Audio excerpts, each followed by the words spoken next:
In this video, we'll be comparing the NEECONG and the TWOPER brands of Snuffle mats for dogs. There are some similarities, but there are some distinct differences which might make you choose one of these over the other. So let's get right to them. The first thing I want to talk about is size here. This NEECONG is 19 inches by 19 inches. Versus the TWOPER is 21.65 inches by 21.65 inches. So a little bit bigger, but they're both great sizes for both large and small dogs. One thing to note is this TWOPER does come with a complimentary Snuffle ball here, but the Snuffle ball is so much smaller than the mat itself, where really only small dogs can really take advantage of this compared to both small and large dogs can use the mat. So if you're a small dog owner, you have a little bit of a benefit here, but if you're a large dog owner, this really isn't too useful to you. Another distinct difference you'll notice is that this has one main game to it, where this one has a main game in the center, but also these little sub games for hiding kibble throughout the corners here. You can hide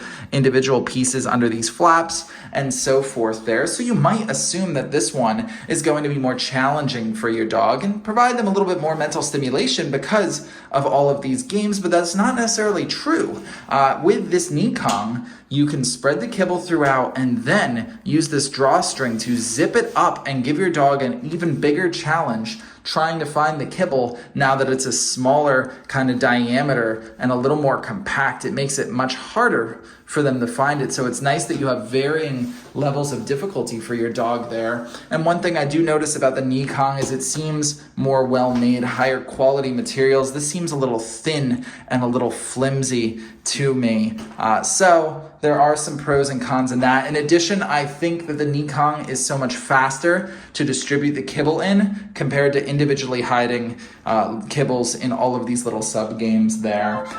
The one thing that might make you choose this TWOPER over the NEECONG is this one's machine washable and this one is not. You do have to hand wash this. So if that's a big deal for you, maybe you do go with the TWOPER here because overall it's not a bad Snuffle mat. However, if I had to choose just one, I think I would choose the NEECONG. I love the varying levels of difficulty and I love how easy it is for me to spread that kibble and create an awesome game for my dog.